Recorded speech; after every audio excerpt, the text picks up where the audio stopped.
Yeah, what's going on, everybody? Welcome to the Awesemo.com NBA strategy show presented by No House Advantage. I'm Dave Loughran, along with Josh Engleman. Follow the man at Josh Engleman on the Twitters. Me at Loughy_D, LOUGHY_D. God, am I glad to put yesterday behind me, man. I mean, holy shit. Brutal, dude. Brutal. And you know what else sucked? I had the overs on the Durant points and assists and Embiid points, which if they're even remotely competitive, they play in the fourth. Like, you know, they couldn't they couldn't make anything inside the 3-point line. It was crazy. Harden looked so slow too. I mean, it's a bad game. It happens. I'm not overreacting to one bad. Nobody should. It's stupid, right? You see those games where a team gets smoked by an opponent that's, you know, not a rival, but you know how it goes. And then they come back and then it's competitive every other game. That stuff happens, but it was, I mean, no excuses. What an awful, awful game that was.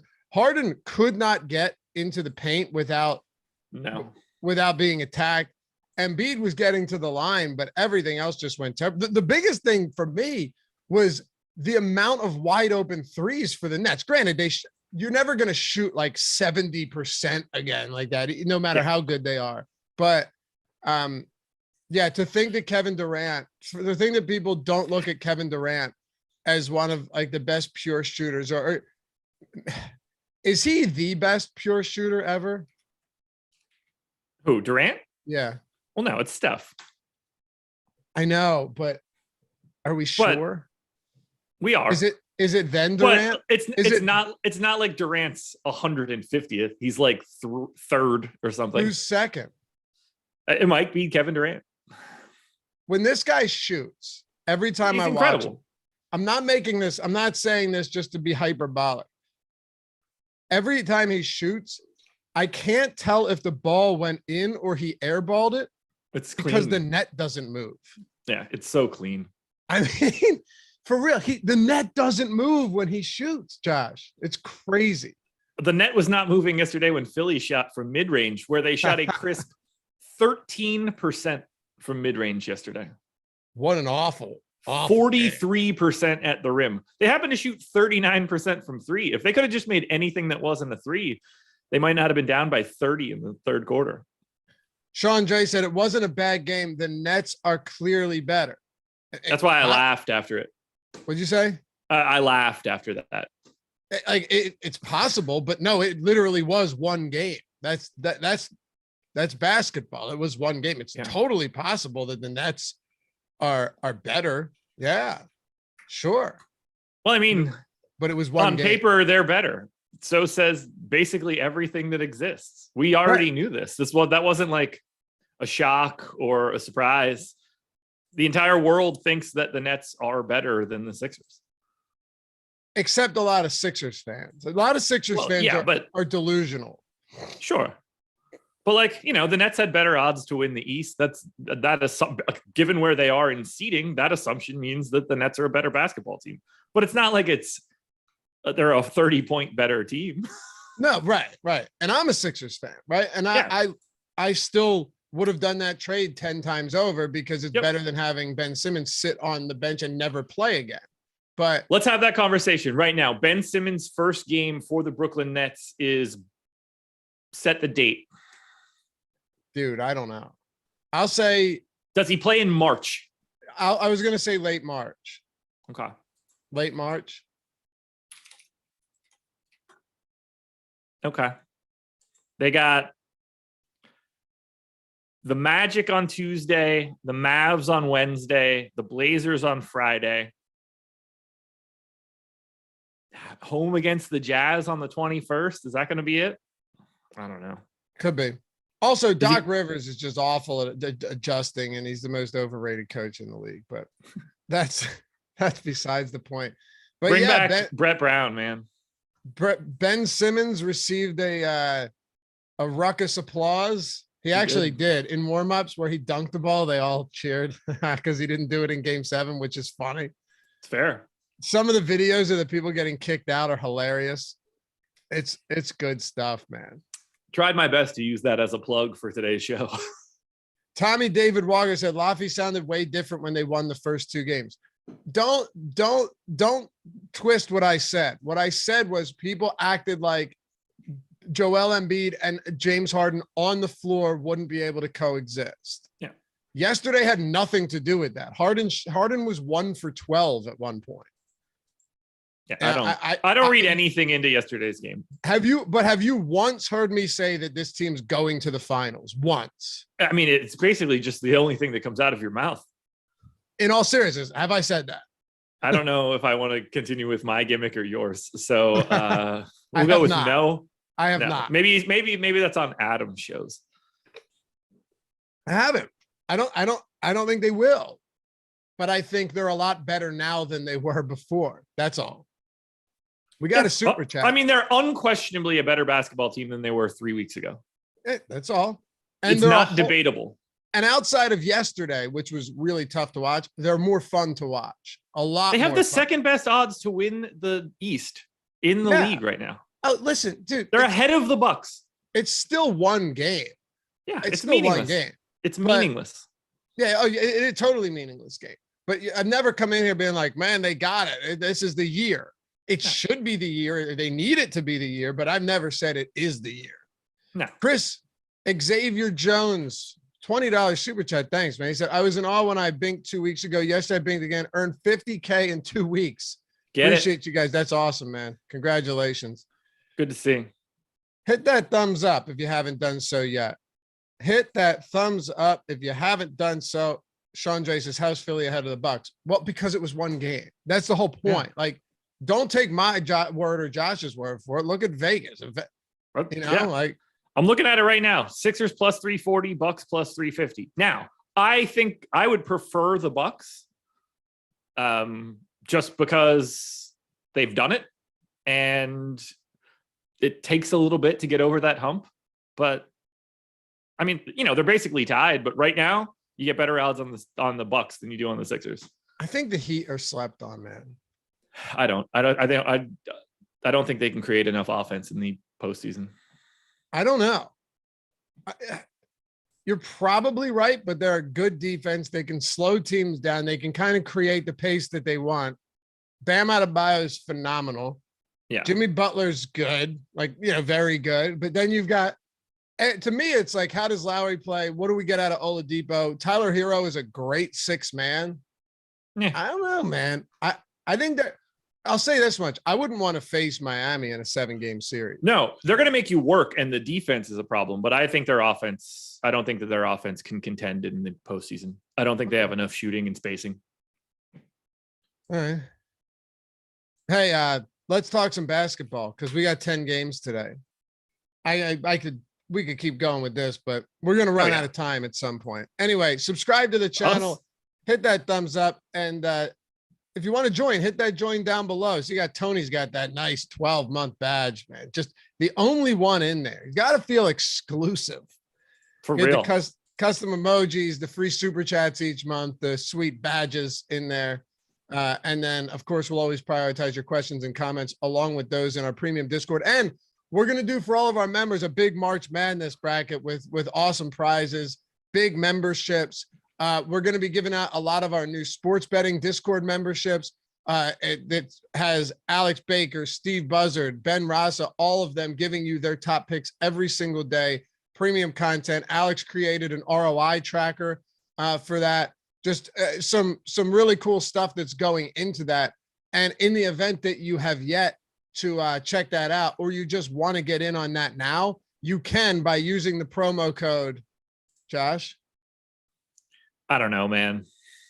Let me see those picks. I legitimately couldn't remember. It's not a joke. That is real. I did not come up with it. Let me see those picks. All one word. Get you the first week for $15. So check that out just in time for March Madness. It's good through the 17th of March. All right, Minnesota and Orlando. I'm assuming at this rate that everybody plays or everybody important for Minnesota plays. I mean, they've got 5 guys questionable today. Yeah, but those guys have been questionable for the most part. And I got everybody in, if that's what you're asking. That's what I'm saying. Like, Edwards was back. Vanderbilt sat last game, right? Yeah. McLaughlin was in last game. Taurean Prince was in last game. So I think, you're waiting on Vanderbilt, sure, but for the most part, it looks like everyone's going to be active. Yeah, and if they are, to me, there's not a lot here that stands out, and you can see it in the ownership. Highest owned guy for Minnesota today, 6.7% ownership on either Beverly or Russell. Now, we're assuming Edwards is questionable, so his is a little bit lower. I think that would climb up a little bit too, but I'm fine getting to Russell. I don't see a single priority on Minnesota, except for on FanDuel. If Anthony Edwards is in, I think he looks like an actually good play. I have him very clearly as my number one play from Minnesota. Spoiler alert, I have him as my number 2 contender on the day. 6,400 shooting guard, small forward.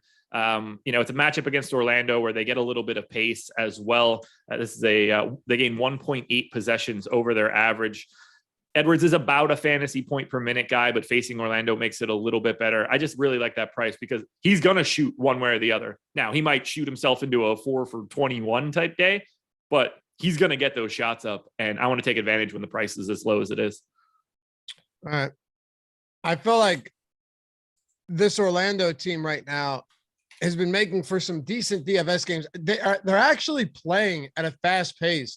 Since the trade deadline, Orlando's second in pace. Yeah. So that's significant. And you've got guys like Wendell Carter Jr. just essentially outside of last game, an instant double-double at this point. But when you have 10 games, how hard is it to prioritize a team like the Magic?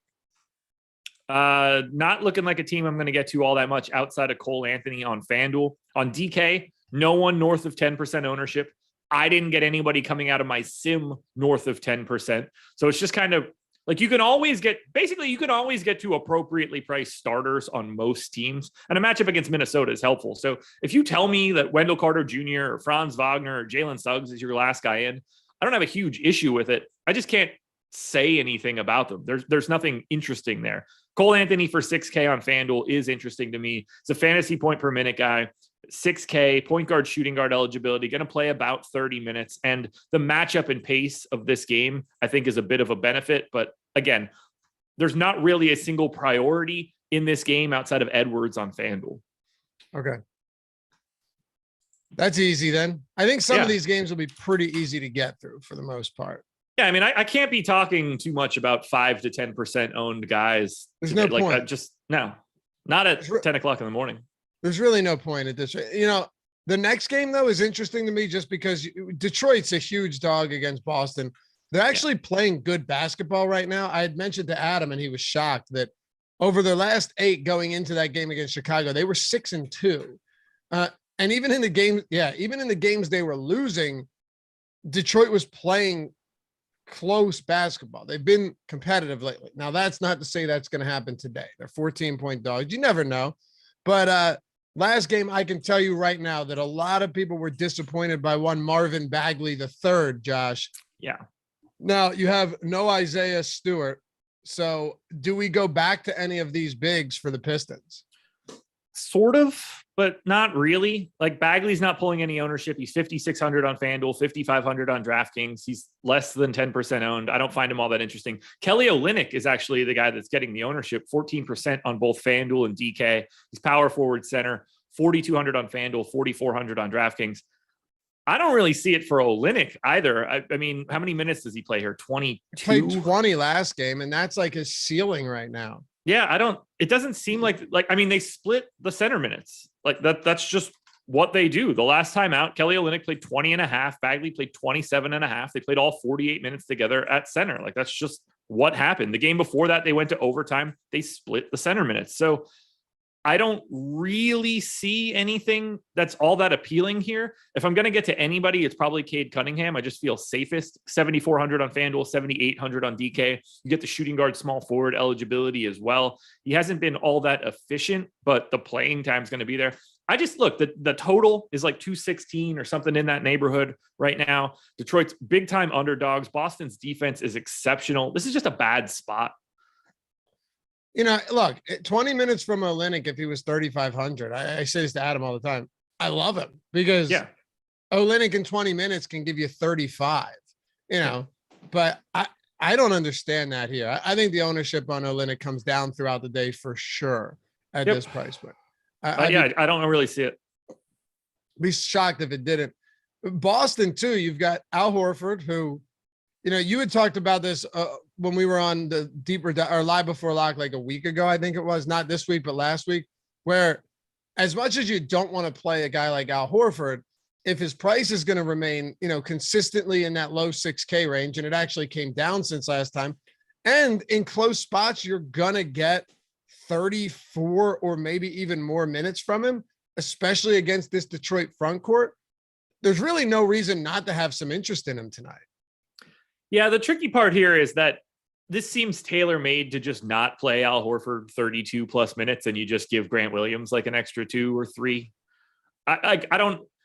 Boston's at full strength. It's going to be an embarrassment if they don't just sort of eviscerate these guys. The piece that's most interesting right now, Jalen Brown at 7,300 on FanDuel is 23% owned. He's shooting guard, small forward eligible.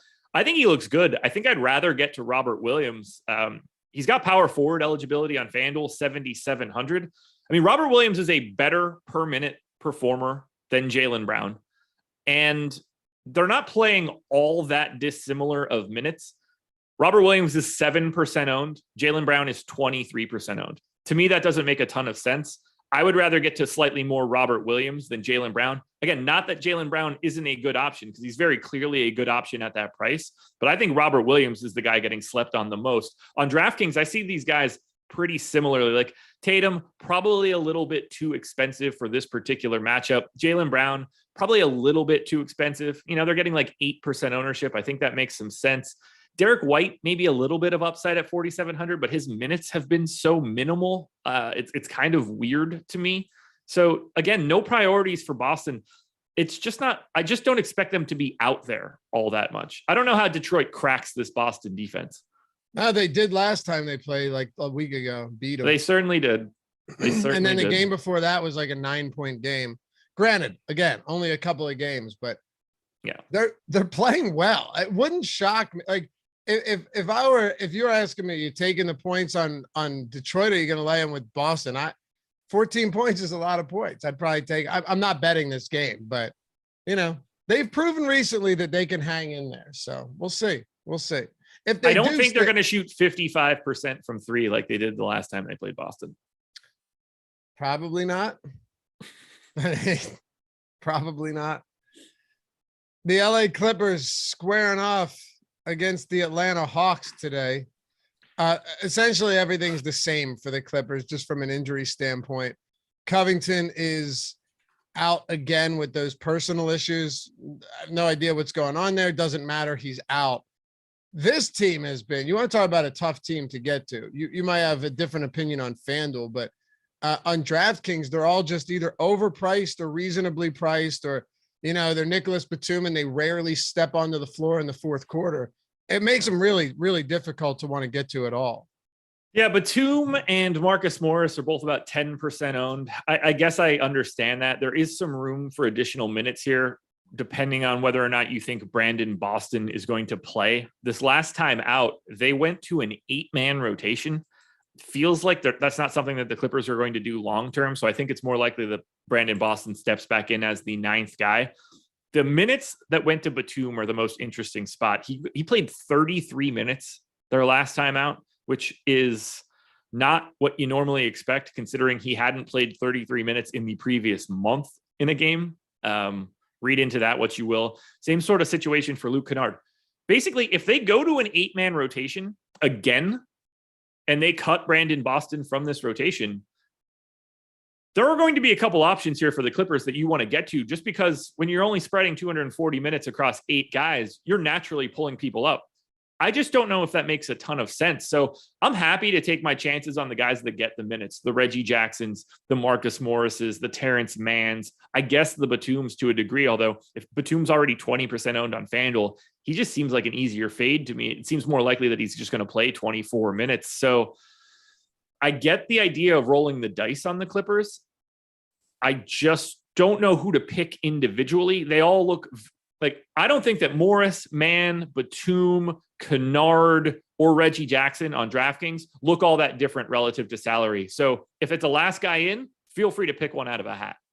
Here's the thing, though. Tyronn Lue just kind of goes where the wind blows him in terms of the way that he works his rotations, right?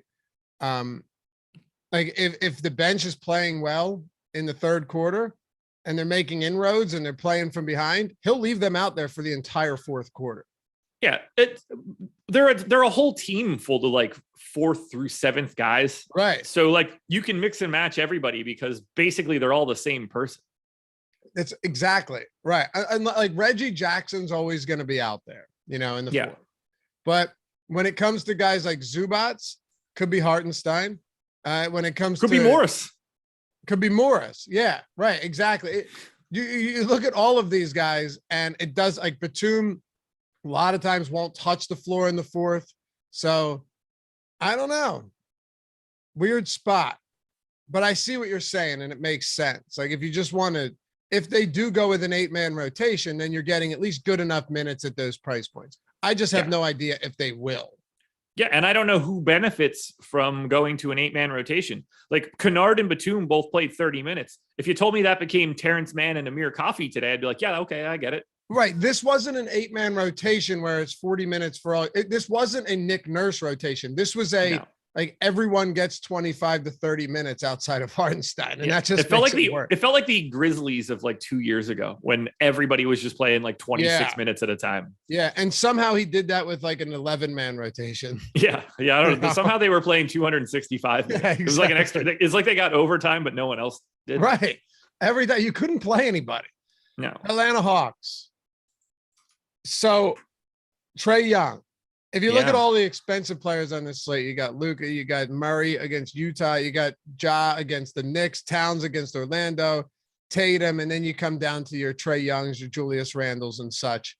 Of course, we don't have CJ McCollum today either, and we'll get into that spot with Brandon Ingram as well. That's where we want to spend a lot of our time once we get to some of these games. But Atlanta, this whole game just looks relatively unappealing. If you want to get to a low-owned Trae, I think there's never any issue with that, just given his usage, his assist rate, his 38 plus minutes. If it's a competitive game, I get all of that. But I don't know if you're looking at him going, this is one of the best top tier plays on the slate. I am certainly not. Although he looks a little bit better on FanDuel at 9,700 than he does at 10-1 on DK, but no one north of 9% ownership on DK. That is actually Trae at 9. The next highest guy is 4 for Capela. I'm going to talk about him in a second. I didn't have anybody come out of my sim north of 9% either. So I find Atlanta to be like wholly unappealing in this spot. But I want to talk about Clint Capela. He's 5,800 on DraftKings, 4% owned. I think he's the best GPP play here for the Hawks. And I think people are making a mistake and under projecting him for today. I don't know if we we have him in for 25 minutes. I don't see it. I think that Clint Capela is set up for like 28 minutes or potentially even more. He played 20 the last time out, but if you're just scanning by that game and not paying attention to what actually happened, you're going to miss out. Clint Capela picked up 2 fouls in the first 2 minutes and 38 seconds of that game and immediately came out. He missed, let's just say 3 to 4 more minutes of that first run. When he came out for the beginning of the second half, he played 2 minutes and 43 seconds. Basically the exact same amount of time as he did in the first. He picked up 3 fouls in that run. So now he has 5 fouls. He missed out again on like 4 or 5 minutes. That takes him to that 27, 28 range. To me, that dude's going to be out there. And I like him at 28 minutes as a GPP play. He's a 1.2 fantasy point per minute guy normally, a little bit lighter than that over the past 30 days, but I think that he has a very good opportunity to win you a GPP today. Okay. I'm curious to see what his optimal score ends up being in our boom bust tool. It's going to be a bit lower because we had him at 25 minutes before. Okay. Yeah, it's a little different. Yeah. By the way, we had a comment. Randall Robinson said, I think Batum gets extended run as long as Covington is out. Yeah, it's a very good point. He should. Maybe. But what I'm saying, I think it's fair to assume that could happen. But at the same time, they do still, it depends if we don't see an 8-man rotation or not. But if we do, then absolutely. Tyronn, I can't I have a very difficult time trying to figure out what Tyronn Lue's going to do. Tyronn Lue. Yeah. That's all. I mean, they can put Rodney Hood out there. They can put Semi Ojeleye out there if they wanted to. I think Batum's the obvious answer. So that's what I'm saying. I think Randall's right in that sense. Yeah, I just don't want to rely on it. That, to me, that's the problem. If people are just assuming that it's going to work out for Batum, then I would just rather be on the opposite side, because there are way more ways that it doesn't. Right. And he's already just not a particularly great per minute guy. You know, he's fine. He's not bad. He's fine. Yeah. But like, he's 21% owned on FanDuel right now on a 10 gamer. I'm good, man. That seems really high. Yeah. I don't even know. Like, that's about what he deserves if you know for sure he's playing 33 minutes. Yeah. That's a good point. And like, he doesn't have to. So the Pelicans here, we're not getting there yet, but I just want to throw it out there because of the value that's going to be available today. It's not bad. They're going to open some things up, to say the least. Yeah, you know, have fun with your Devontae Graham, but you have to, right? Like, you just you have to, because Devontae Graham has had plenty of experience as a primary ball handler. It's just never fun, but you don't have a choice. Correct. I mean, you do, but you know what I mean, right? Yeah. And then there's some other guys in there. Najee Martin. We'll talk about a lot of these players. However, that is just a lead in to me asking you, how much easier is it going to be to get to guys like Luka today? Because as we go to Dallas against Houston, because of that value that we're getting in New Orleans. So Dallas, in my model, is the slowest team in basketball. Dead last. Houston, third. Yep. So this is a massive defense in the league. Pace-up spot. Luka Doncic is my number one contender on FanDuel for today. They gained 2.3 possessions over their average by taking on Houston. Houston's defense is atrocious. Luka is 40% owned on FanDuel, 22% owned on DraftKings. I completely agree with it. There's nothing else that I could possibly say. He is very clearly, to me, the preferred pay-up option. He's the only guy I have projected north of 60 fantasy points on DK. I have him 7 full points ahead of anybody else on this slate. I don't know how you don't go to him as the clear best pay-up option, especially with the amount of value we have on this slate. It's just easy. Right. That's kind of what I was asking you earlier. It just makes it way easier. It is kind of intriguing, though, to see that you got a couple questionable players. Now, Brunson missed the game with that foot and then returned, and now he's questionable with a right thigh contusion. So if he sits, you could be looking at, you know, more Spencer Dinwiddie. Dorian Finney-Smith is questionable. So, you know, do we get more Josh Green if that's the case? Probably. I don't know how appealing those guys become, but it's worth talking about because, as you pointed out, Houston, depending on where you're looking, like if you're just on NBA.com, if you're just looking at pace on the season, and I know you adjust yours, right, as you go. Yeah. They play at the fastest pace in the league. They also have the worst defensive rating in the league by 2 full points per 100 possessions, which is not good this far into the season, Josh. No, that's hard to do. Yeah. So, I mean, it's just an overall god-awful team. Would we want to get to some Dinwiddie? Would we say, you know, I'll play Luka and Dinwiddie in the same lineup? Do we get to a Josh Green in the event that DFS also sits? Yeah. So if Brunson's in, I don't think that the rest of Dallas looks all that appealing. I agree. That makes it a little Dinwiddie tough. There now, yeah. Dinwiddie's 6,300. He's going to look better because you're probably going to project him for like 32 minutes or so. He certainly becomes significantly more playable than he is right now. I like him more on FanDuel at 5,600. I think that extra $700 matters a lot. The guy that I think that could be interesting, if perhaps Dorian Finney-Smith sits, Maxi Kleber's 3,700. He's power forward center eligible. We actually have him at 19% ownership on DK, but I don't think that's all that crazy if we do lose some of those questionable guys and he could lock in his minutes a little bit more, because I think he becomes sort of more of the wing defender that you're looking for in this spot. Maybe his 26 minutes become 28 or 30. So I understand why that ownership is a little bit higher. And at 3,700, it's pretty hard for someone to hurt you at that price tag.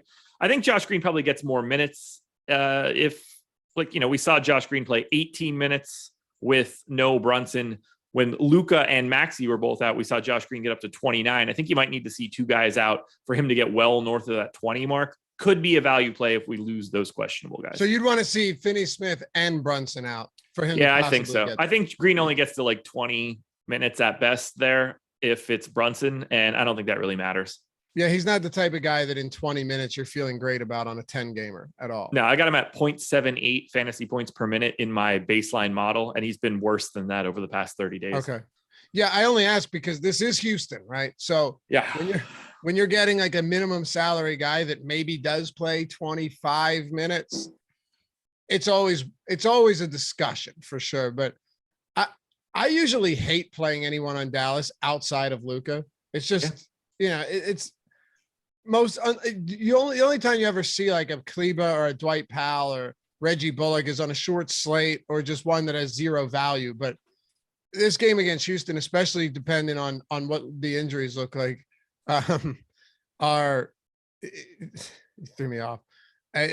That's definitely going to be something to pay attention to, because if both of those guys sit, whether it's Green or not, it's going to open something up. It is, well, unquestionably. But no matter what happens, play the shit out of Luka Doncic. Yep, that's a very simple way to look at things. How about let me tell you, I love bad teams, coming through and getting wins against, like, the Lakers are a bad team. Don't get me wrong, but they were still 7.5 point favorites. I hammered that 7.5 on Houston, by the way, because the Lakers stink. They're that bad. I do not care. Sure. They're really bad. I agree. It's not this isn't like they're going to turn things around, because LeBron, give this man credit. He's brought like 500 teams into March and then just rattled off, like wins in 14 of the last 16 or whatever. Yeah. The surrounding cast on this team, with the way that Westbrook's been playing, they don't have it. It's not there. No, it's not. But Houston, this game goes to overtime and Houston rattles off 13 straight points in like a minute and just torches them. And I had fun. I enjoyed it. I enjoy seeing, I get to Houston a lot. I don't like it. I don't know if today is going to be one of those days. Like I said, Dallas is incredibly slow, which means that Houston's in a giant pace down spot. The highest owned guy for the Houston Rockets today is 0.9% owned Eric Gordon. Wow. 0.9. Like, I had Jalen Green, Wood, Porter, Gordon all come out of my sim at like 8%. Can you take a shot at one of the starters for Houston? Sure. I don't think the prices are all that problematic. I think the easier thing to do is to just not have any part of Houston. But nobody is even eclipsing 1%. Yeah. 2.1% owned Kevin Porter on FanDuel is the highest ownership mark on Houston of FanDuel or DK. However, what if, and I know his prices come up, but if Christian Wood sits, are you looking to get the Şengün coming off that huge game? A lot more so on FanDuel than I am on DraftKings. He's 5,200 on FanDuel, 6,200 on DK. So he's $1,000 cheaper on FanDuel. Way different. Wait, does he have power forward eligibility on FanDuel too? Yeah. Okay, so that's solid. You can still get to him on DK. You give him 28 minutes at 1.1 something fantasy points per minute. We're talking about like a 31 fantasy point projection. It's fine. Hell, dude, at this point, I'd give him more than that. He played 40 minutes last game. Well, that helps. I mean, he played 5 in overtime, but he played 35 minutes in regulation, man. I don't think that I would go much more than 30 for him. They don't seem to do that even when Wood is out. No. And even if you wanted to say 30 at, 1.15 or something, 34.5 fantasy points, that's good. Yeah. I talked about it with Adam on the deeper dive the other day, that because someone was talking about it. And I was trying to explain to them, like, Steven Silas has said before that he hasn't wanted to give Şengün big minutes. So this to me was definitely a surprise. Definitely a surprise. I did not expect that. Trust me. No, of course he was playing. And it could have just been because he was playing phenomenal basketball too. Sure. that could have just been it. He's playing well. Let's leave him out there. Let's get this win at home. And they did. It worked. Hey, Jalen Green looked awesome too. That was cool, man. He's starting to come on. 0.9 fantasy points per minute over the last 30 days. His true shooting has rebounded pretty significantly. I mean, he was wildly inefficient there for a while, and people were like, "Oh, what a bust! What a terrible pick!" It's like, okay, maybe we need to let him play more than 30 games for the worst team in basketball. Yep. God, I could count so many players that people said were just complete busts. You know who everyone said was a bust? There were comments, people I know on Twitter, saying Anthony Edwards is arguably the worst first overall pick in the history of the NBA. This was a month into his rookie season. Dude, he wasn't the worst number one pick named Anthony. Exactly. Exactly. Now, don't get me wrong. I railed against him a lot last year, and I said that he sucked, and he did suck. But I never said that he was going to only suck. But that is right. But that is such an exaggeration too. Like month to say he's the worst first pick. These guys, the problem is that you get guys like you get guys like a LeBron or certain players that come in and they just take the league by storm in their first year as the first overall pick. So the assumption is that if everyone who's the first overall pick doesn't immediately do that, they suck. Yeah. It's insanity. Now, there's a difference between explaining what has happened and explaining what you think is going to be their progression. Two different things. Anthony Edwards was dog shit last year. He's significantly not dog shit now. He's fun to watch too, isn't he? He is. He's entertaining. We had Jalen Green 13 for 21 last game, 4 for 7 from 3. Was just raining down threes in overtime, man. Oh, that was fun. He's going to be fun. Like Houston is not there yet at all, obviously, and it's going to be a while. But I think they're miles from it. They have no. Hear me out though. One good future player. What's up? They really need to hit a home run in this draft. 100%. But I think if they do, a couple of years from now, they're going to be a fun team. Now, I'm not saying they're going to be a winner, but they're going to be a fun team to watch with guys like Green and Şengün, and they got some players that can be fun. And sometimes that's all you can ask for, Josh. I'm not team Şengün, so. Oh, I am. I like him. I think he's got I think he has a very high ceiling. Do I like him? Yes. I don't know what he's going to be. He's going to be fun. Maybe. He's going to be fun. I think he's 20 years too late for the NBA. How old is he? 20. I don't know. 21. And you think his style is 20 years late? Yeah. I mean, I don't think that he's going to be able to be enough defensively. And while it's fun to see him play offensively, I don't know if that skill set is going to be something you want moving forward. He'll be an all-star. I would be shocked. Within 3 years. No chance. 0% chance. It's coming. 3 years. You're out of your mind. It's coming. Nah, he probably won't, especially on that damn team. Actually, no, that might help him. That might actually help him. No, Jalen Green would be the all-star on this team before anybody else, and they're not getting 2. I think you hate on Şengün a little bit too much here. I want him to be exceptional. But like the people talking about, like somebody in chat, he's mini Jokic. Like that's blasphemy. I call him a mini Giannis. Yeah, exactly. He's like Giannis crossed with Jokic. It's very similar. You know what you shouldn't be hating on, though? That's No House Advantage, because they have brought you an entirely different way to enjoy DFS with player prop contests. Very cool platform. Also very cool that when you sign up, everybody gets a $25 deposit bonus when they sign up and deposit using the promo code Awesemo, AWESEMO. It's simple, fellas. All you do is you go over there, you get the props, right? You take the props, the over or the under, all right? And in doing so, you build a lineup. There's no salary cap. There's no juice on the over or the under. You build one with the players you like the most. They go at the top of your lineup. They get the most points.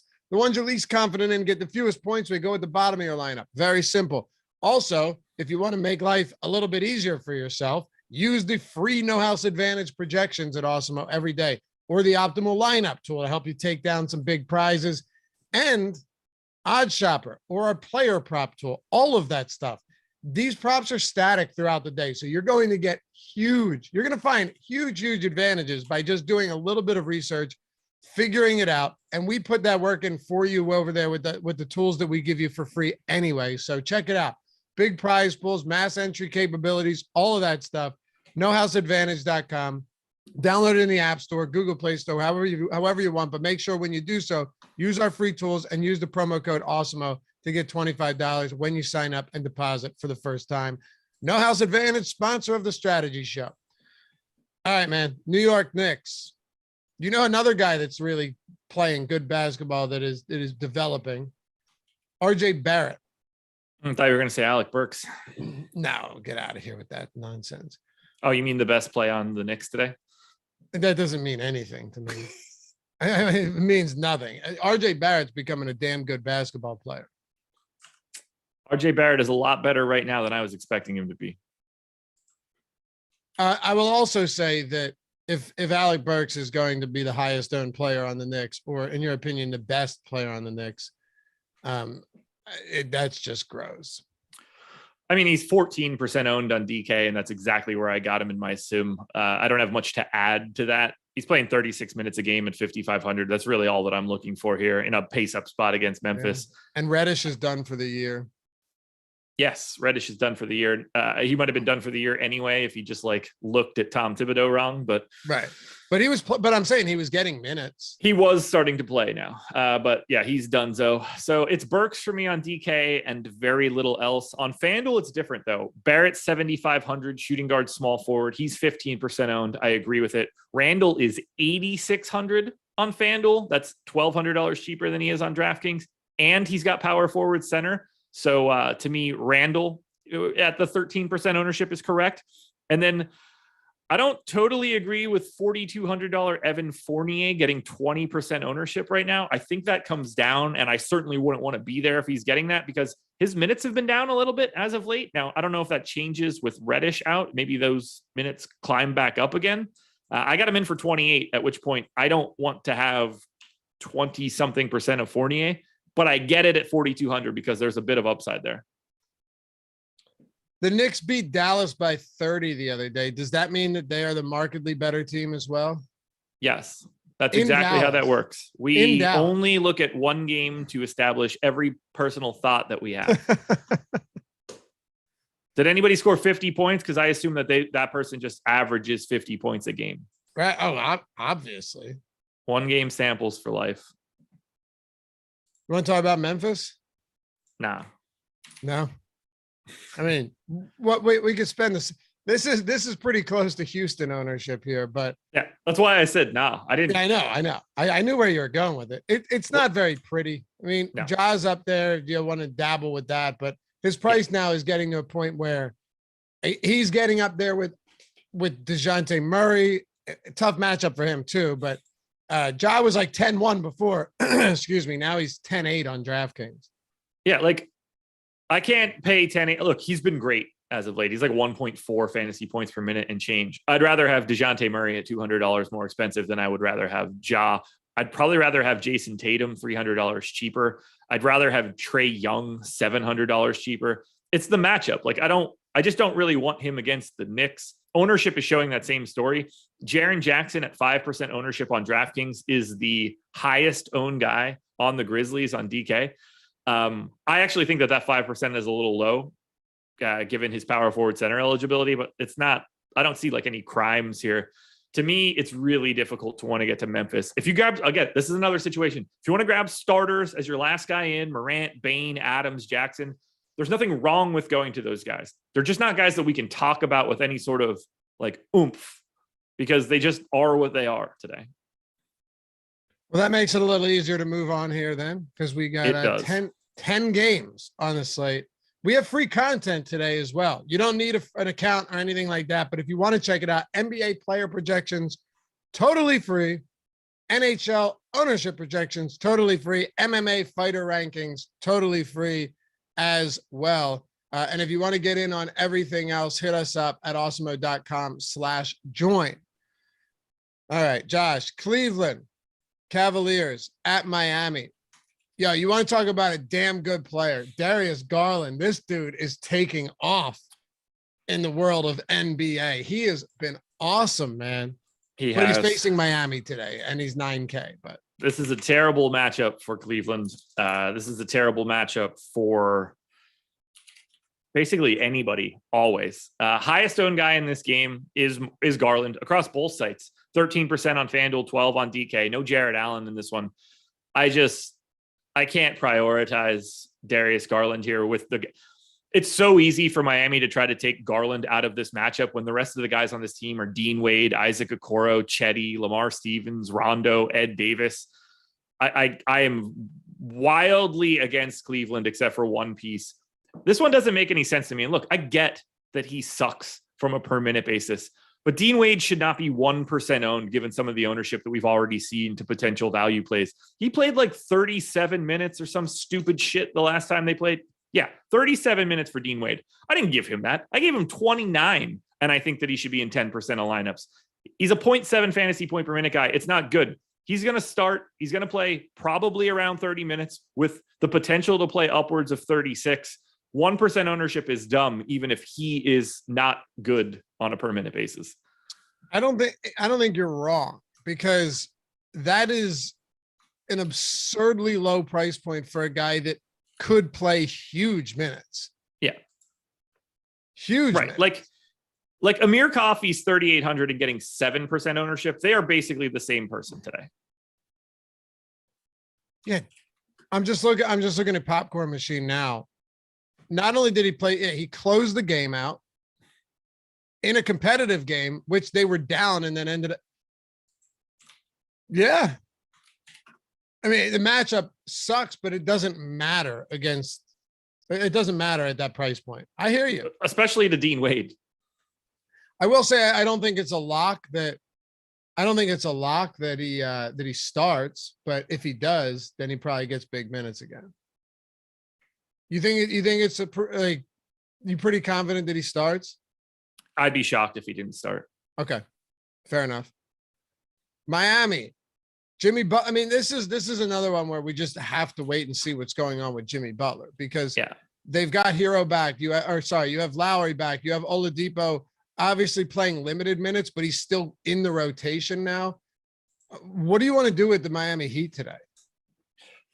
Basically ignore them, barring Butler being out. If Butler's in, I don't even have much interest. Like on DraftKings, the Heat look awful. On FanDuel, Jimmy Butler's 7,800 and shooting guard small forward eligible. I think he's one of the best plays of the day relative to his ownership, which I think will go up if he gets ruled in. I don't have a single priority on Miami outside of Butler on FanDuel if he's in. If Butler ends up out, you're giving a bump to Bam, you're giving a bump to Loughy, you're giving a bump to Tyler Hero, but it's still like a terrible DFS game. 210 total, lowest on the slate. There are so many better places to go that I don't need to pay the proper prices for most of Miami. Makes it easier. We got 4 games left. Okay. Now, some of these are going to be interesting, specifically this next one, Josh, Charlotte and New Orleans. I mean, sometimes you get these games where value just absolutely pops. 227 total. Charlotte only 2.5 point favorites here still, which is kind of surprising, but from PJ Washington to Bridges, Rozier, LaMelo, Plumlee, I mean, you're going to be able to get to some of these guys, but at the same time, the real value in this game, the real appeal comes on the other side with the Pelicans. Yeah, but there are still some pieces from Charlotte here that I want to get to pretty aggressively. Terry Rozier, 8,300 on FanDuel, 2% owned. I'm willing to just take a shot that he's going to play 36 minutes and his shot is falling. He's 7,900 on DK. That seems okay.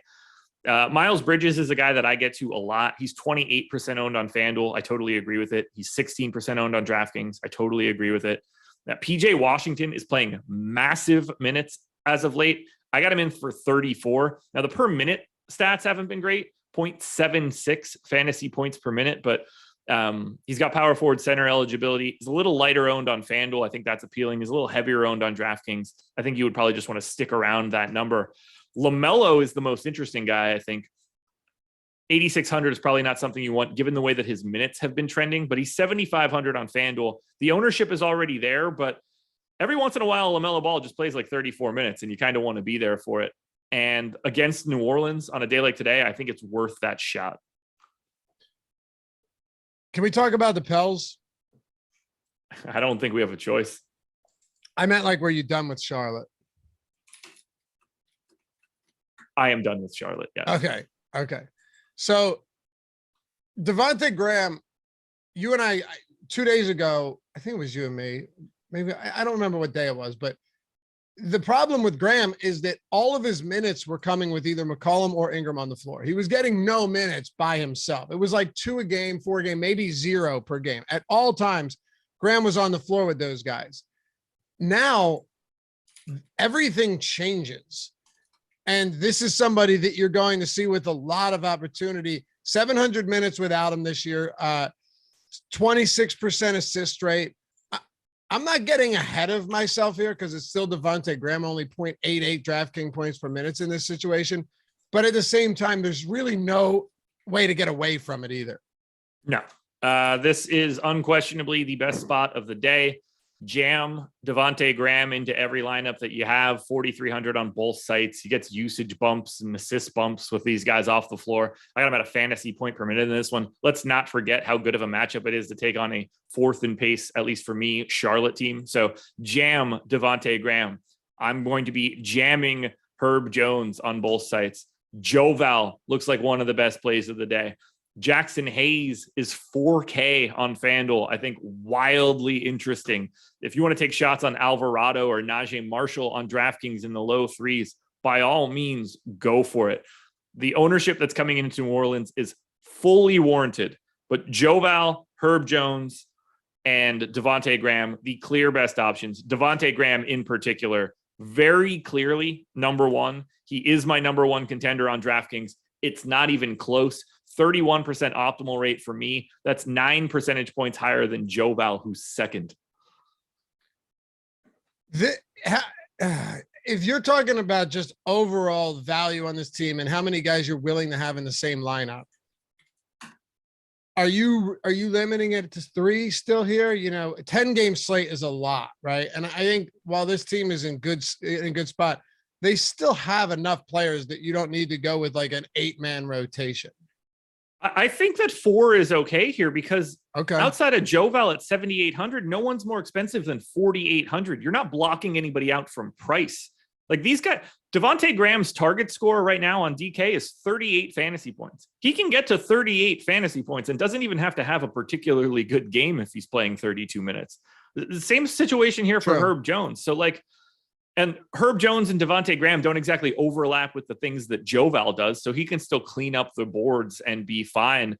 I think there's a reasonable stance where you can go to 4 guys. I think 3 is the more likely scenario, and it's probably Joval, Jones, and Graham more often than not. But if you want to swap Jones out for Hayes or Jones out for Najee Marshall, I think that's totally fine. I just don't think it's crazy if you go to 4 here because of the prices. When everybody is so cheap, you don't need the same sort of thing. I'm thinking too with New Orleans, like the starting lineup, and you know this as well. The starting lineup is going to dictate so much too, because we've seen guys like Jose Alvarado have big games before, right? We've seen a lot of these guys inserted into the starting lineup. They play big minutes. If you had to guess right now, what do you think the starting lineup looks like? We know Joval's going to be in it. We know Graham's going to be in it. We know Herbert Jones is going to be in it, right? Probably Jackson Hayes again too. So is it Alvarado or do you think it's Marshall? That's the question, right? Or Snell. Yeah. I think Snell would be a horrible idea in the starting lineup because now you've lost another offensive player, right? Yeah. So it's Snell feels like the most likely option, even though that's gross. Like I think that makes like for a pretty bad offense. You think it makes for a pretty bad offense? They dusted Trey Murphy off the last game. You know, who knows if they just want to throw him into the fire again. You cannot go Snell here. I think Najee Marshall. I don't have a great feel for it. I think Snell is the most likely, and even at 30 minutes, he looks awful. He is awful. Credit the man for continuing to get playing time, though, in the NBA. Last game, he played 31 minutes. He had 0 points, 0 assists, 0 blocks, 2 steals, and a rebound. He had 4 fantasy points in 31 minutes. It's remarkable. He's so bad. Dude, 0.58 over the last 3 days, and that's above my baseline. It's remarkable. I wouldn't be shocked, honestly, if Najee or even like Alvarado start, though. Just throwing it out. Because then your starting lineup is like, all right, you got Hayes and Joe, that's good. But if you're talking about like competent ball handling scores or just guys that can even have any effect, you have Devontae Graham, then there's Herbert Jones. Snell's just there. Yeah. I don't know. I think it could be like, I don't have a great feel for any of it. But that will dictate a lot. That is what I'm saying. Like, if Snell's in it, it takes a guy, it wipes out, it doesn't wipe out value on the other guys because you'll get some bench minutes. But if it is Marshall or Alvarado, I think they become a whole lot more appealing. If it's Marshall, Alvarado, or even Trey Murphy, I think all of them look good as starters. Utah Jazz, Josh. Rudy Gobert, Donovan Mitchell facing off against the Spurs here. Obviously a good matchup for them. 229 total. They're 6-point favorites. Rudy Gobert pulling some serious attention today, coming in at what a price point that is down pretty considerably from where it was like 3 days ago. And he's $1,100 cheaper than he was 3 games ago. Yeah, and I don't get it. I don't understand the ownership on Gobert today. Like, it's fine. I don't know. To me, he's not a priority. He just looks like a good option. Yeah, 24%. Am I crazy? A lot. Like, yeah, I think he's like appropriately priced for the most part. You know, he's a 1.3 fantasy point per minute guy. He hasn't been playing all that great as of late. I don't know. I'd probably be like 15 to 20%. I think he's a little overowned, if I'm being perfectly honest. Do I think he's the best play on Utah? Yeah, I do. I don't think that's any great shakes, though. He's just not the type of guy that I want to get to when he's chalky. Like, there are plenty of center options to go around today. Like, if you like, Conley's getting a little bit of love, at least on FanDuel. Mitchell is 20% owned on FanDuel, 16% owned on DraftKings. I just see Utah as underwhelming. I mean, I didn't have anybody come out of the sim from Utah more than 10%. So I'm light here. Maybe I'm crazy. I don't see Utah as a team that I want to target. I think they are the most overowned team we've talked about. Okay. Andrew says, what are the chances New Orleans just sucks without CJ and Grant? I'm assuming it means Ingram. They probably will suck, but they're only 2.5-point dogs, and Charlotte's not very good either. It doesn't really matter if they're good or not. Do you like the Spurs today against Utah? I was saying, this does not feel like a game. At first look, this was a game that didn't really pop, but ownership said, to the contrary for Utah, not for the Spurs at all. I like DeJounte Murray if he's going to be sub 10% owned. He's 10.8 on FanDuel, 11K on DraftKings. We're talking about a guy that's 1.52 FanDuel points per minute over the last 30 days. He's got massive usage with no Derek White. He's got a massive assist rate with no Derek White. That's the guy that I want to go to. If we're talking about pay-up options, I think DeJounte Murray is the most under-owned pay-up option. I think I would rather go to DeJounte Murray than LeBron. LeBron's pulling 3 times as much ownership as Murray right now on DK. I think Murray is the second best pay-up option behind Luka Doncic. I think he's getting slept on. All right. Uzi says 7,400 for a 1.3 fantasy point per minute guy. If he plays 33 minutes is a lock, in my opinion. Thoughts, Josh? I disagree. It's center. That is an issue. Like jokes aside, would you rather play Jonas Valanciunas today or Rudy Gobert? Oh yeah, well, Joe Val's $400 more expensive. Yeah, without Ingram, without McCollum, against the Charlotte team that's like the worst rebounding team in the league. Even better, Wendell Carter Jr. is 7,400. Does he have power forward eligibility as well on DK? Yes, I assume he does. Okay, I think Wendell Carter new. Jr. and Rudy Gobert basically projected similarly, accounting for the extra positional designation. Wendell Carter Jr. is in 9% of lineups. I just don't see it. I don't think it's an unreasonable take. I would like call clearly him, I like him. Yeah, I would definitely just would not call him a lock. A lock is a stretch when you've got a lot of those guys priced similarly, for sure. For sure. Yeah. All right. Do you like anything from Toronto and Phoenix? Like anything you really like from this Toronto Phoenix game tonight? Yeah, we got to address Toronto from a FanDuel perspective. Pascal Siakam, 8,100 on FanDuel, 9,300 on DK. He's 20% owned on FanDuel. I agree with it. Gary Trent, 6K on FanDuel, shooting guard, small forward. He's 6,600 on DK. I actually like him as unowned on DraftKings at 2%, but I think he deserves double-digit exposure on FanDuel. And then Van Vliet is 7,600 on FanDuel. He played 30-something minutes his first game back. I got him in for 36 here. He's another guy that I think you need to go to. So Siakam, Trent, and Van Vliet on FanDuel stand out to me. Trent a little bit on DraftKings, given his current ownership. I don't have a ton of interest in Toronto on DraftKings, though, in general. Okay. So I was reading the comments here. It's fucking infuriating. Hit that thumbs up if you haven't done so yet. We're almost at 150 likes. We're about to wrap this show up. 10 games. Got to kind of move as quick as we can at sometimes.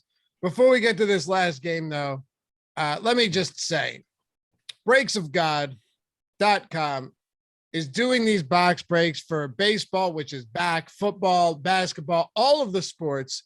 And you have the potential to net a couple $100,000. Well, cards worth that much for less than $100 investment. All you got to do is go to breaksofgod.com and they will give you $100,000. Does that sound good, Josh? I like $100,000. It's not true. But if you go there and you check out everything they've got slot options for under $100. So you can get in on all the big money action on these box breaks, right? They dramatically increase your odds of getting big money premium sports trading cards for a fraction of the cost of expensive, hard to get boxes. And all of them are broken from sealed premium boxes live on Instagram. And the cards are shipped directly to you for free when the live break is over.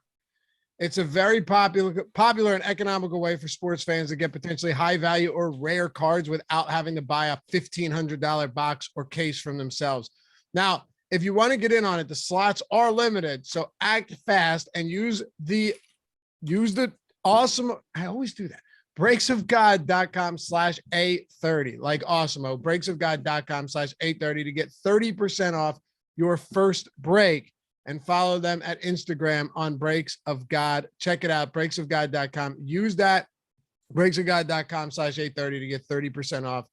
And, maybe get yourself a big money premium card or two in there for less than $100. Sounds good to me. Plus you got the discount. All right. Show. Washington and the Lakers will wrap this one up right now. Wizards and Lakers in LA. Total of this game coming in at a whopping, that's decent, 231.5. Wizards are 4-point dogs. They might just want to take the points with the Wizards again tonight.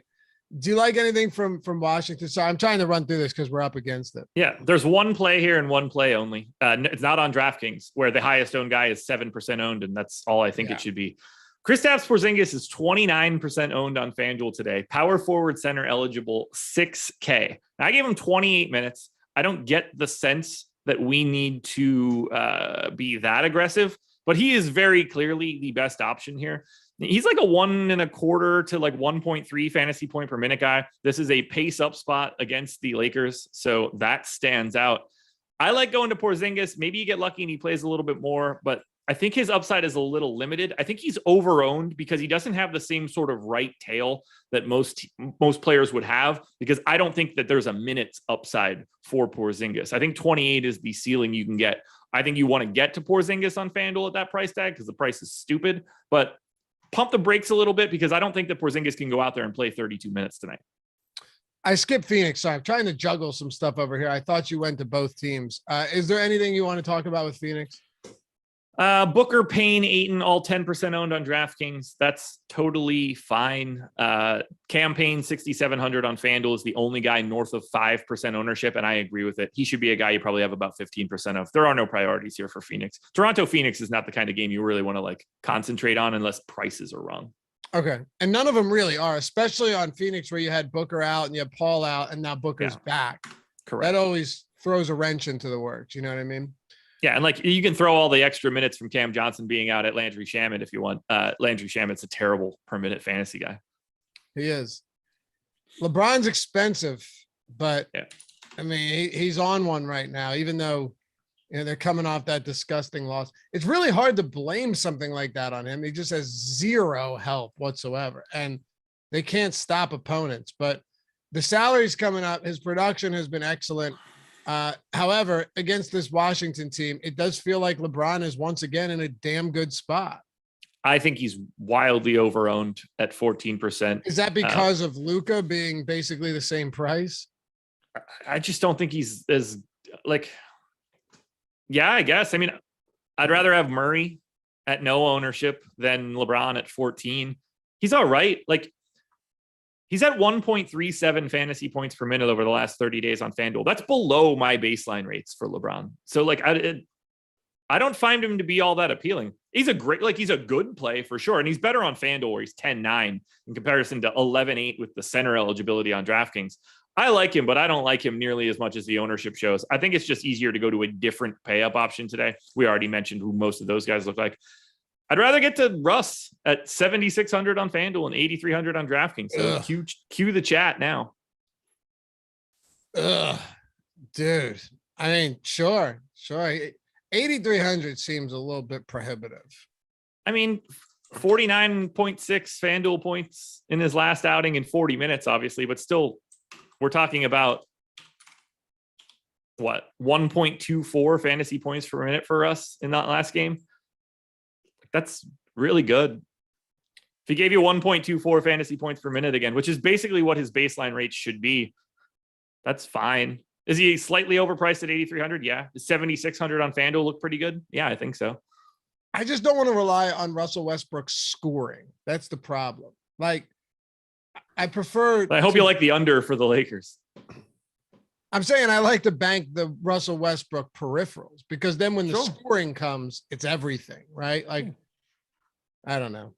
Look, I'm not, it's not fun to do that. But again, the opportunities are there to act like they're not. I mean, he took 21 shots the last time out. Oh, I know. Actually, they have light nobody else. Usage. Yeah, it's not something I want. Malik Monk, Stanley Johnson, Carmelo, or do we just say sayonara and wrap this one up? Monk's all right. Carmelo's all right. All right. I don't know. You want me to sum it up for real, though, across the board? Sum it up for real across the board. And go for it. Favorite plays today. Devontae Graham, easily number one. Joe Val, number two. Doncic, Burks, PJ Washington, Herb Jones, Robert Williams. Those are some of the guys that are ranking the highest for me at this moment. DeJounte Murray, too, as another pay-up option. Your comment in chat. I mean, what are we doing here? All right. Hey, we got some stuff coming up throughout the day as well. You got, first of all, is your contender video out yet? Are they out yet? No, they are not.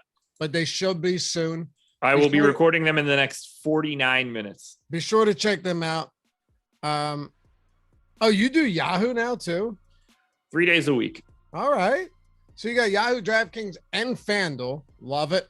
NHL strategy shows coming up at 2, Locks Before Lock at 4:30, Deeper Dive at 5. Oh, we got an hour? Ooh, should have been an hour 15. That's fine with me, honestly. We'll push through it. Live Before Lock at 6 o'clock.